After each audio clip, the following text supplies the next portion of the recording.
Assalamualaikum warahmatullahi wabarakatuh. Kawan-kawan sekalian, kembali kita berjumpa di Jejak Semesta 65. Semoga Allah Subhanahu wa taala senantiasa memberikan rahmat dan karunia-Nya kepada kita sekalian sehingga kita dapat menjalankan kegiatan atau aktivitas kita sehari-hari dengan baik dan lancar. Rekan-rekan sekalian, kembali kita membahas soal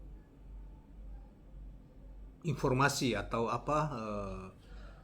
yang beredar sejak kemarin tentang bahwa Partai Nasdem dan PKB kembali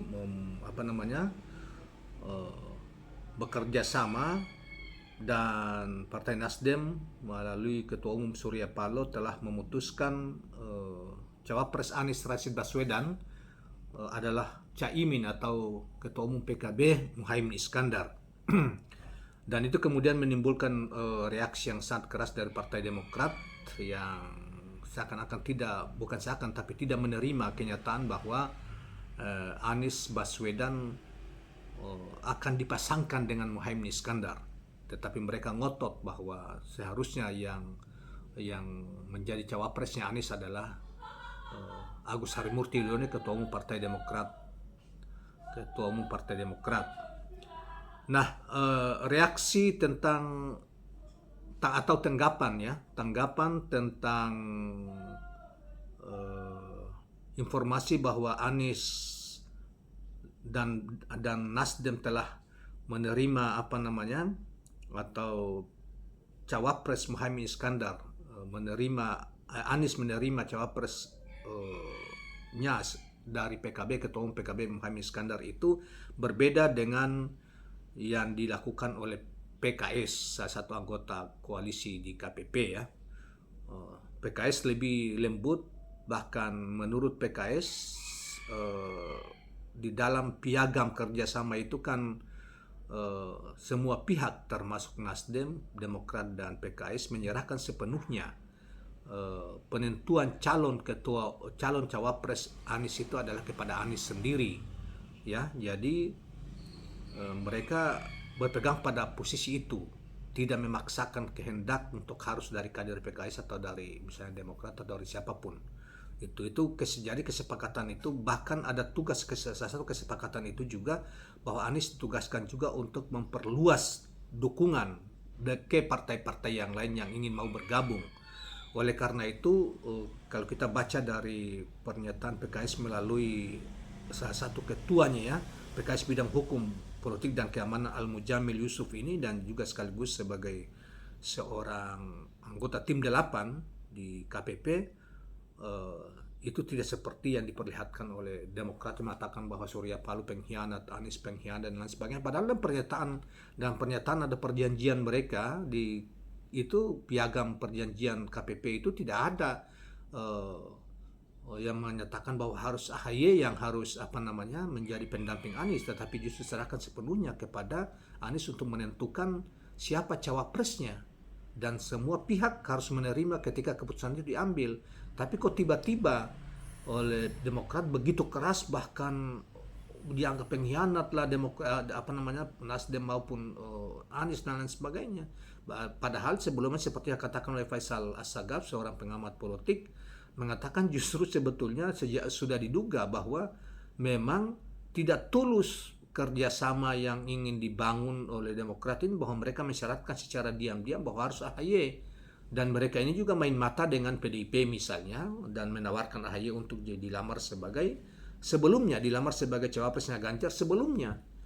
Tetapi itu ditanggapi secara diam dan tenang oleh Nasdem maupun PKS gitu, termasuk Anies sendiri.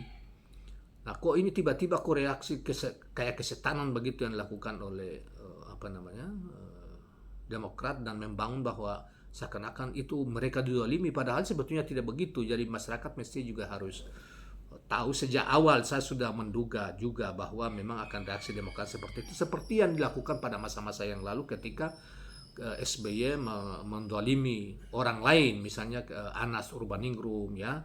Jadi Anas Urbaningrum waktu terpilih sebagai secara demokratis di Kongres Demokrat di Bandung, tiba-tiba SBY dia seakan menerima, padahal sebetulnya tidak menerima, karena dia mempersiapkan orang lain kalah Dan luar biasa dramanya, akhirnya Anas masuk penjara, di macam-macam dicari dalilnya.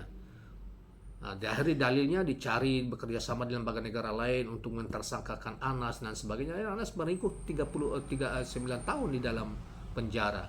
Itulah prototipe SBY sebetulnya. Itu dia seorang partainya Demokrat tapi sangat tidak demokratis, dan itu dia turunkan lagi sekarang ini kepada orang-orang anak-anak Demokrat yang tidak ya, yang tidak matang di dalam berpolitik gitu ya, reaktif. Dan padahal lihat, kita coba bacakan apa namanya pernyataan PKS ya, redaksi yang berbeda ditujukan oleh PKS maupun oleh Demokrat itu.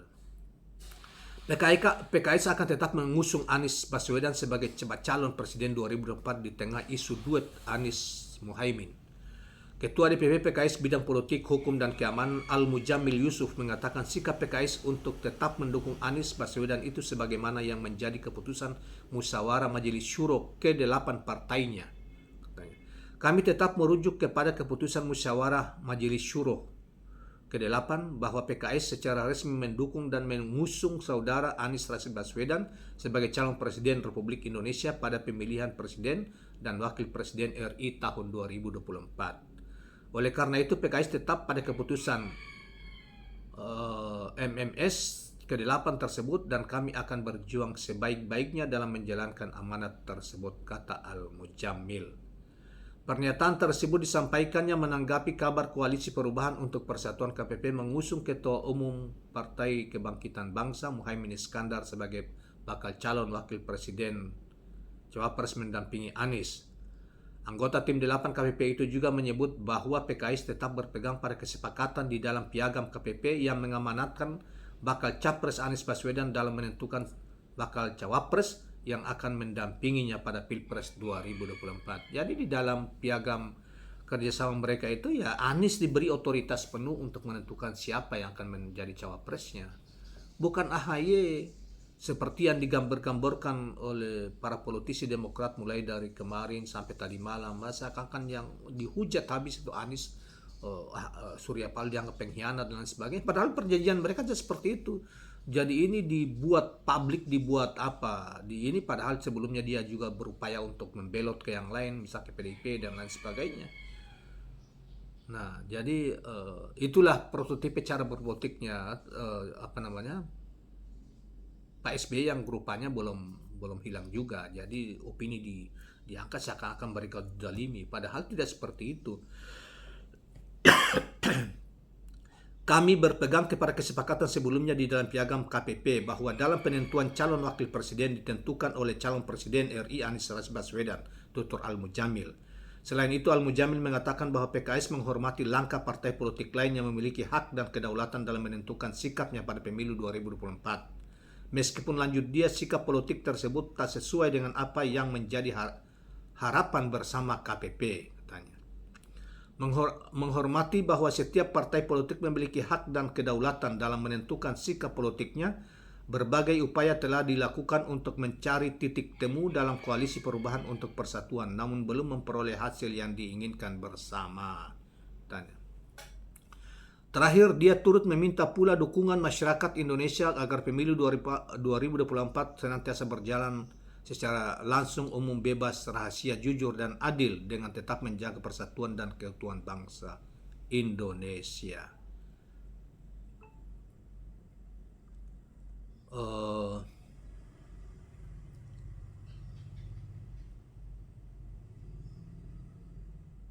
Saya kira itu ya.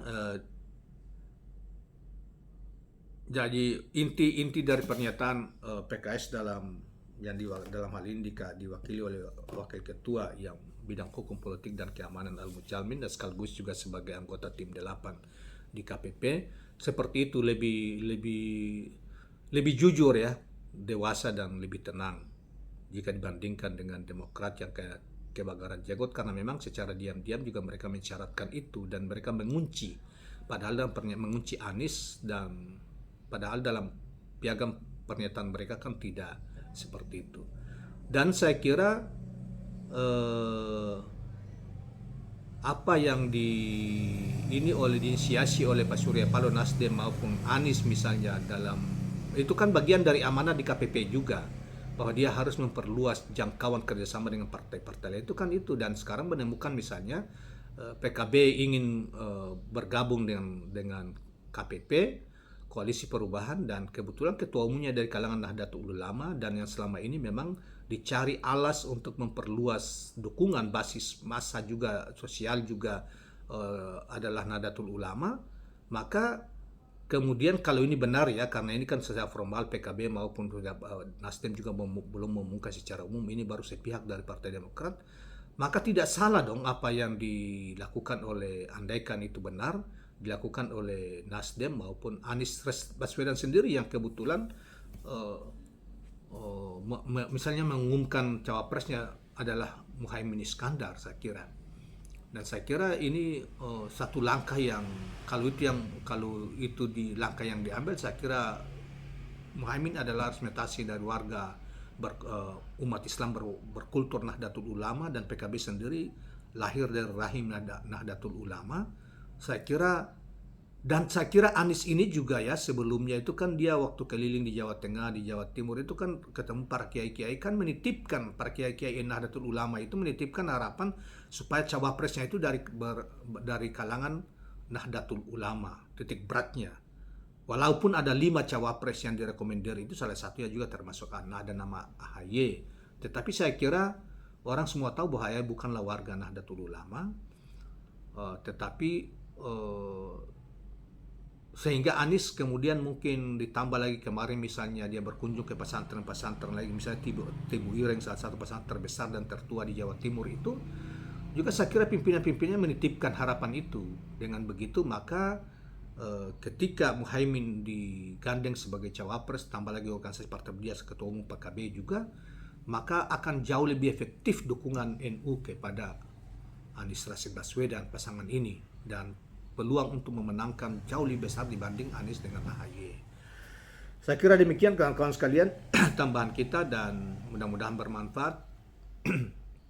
Jangan lupa subscribe, like, dan share channel ini. Assalamualaikum warahmatullahi wabarakatuh.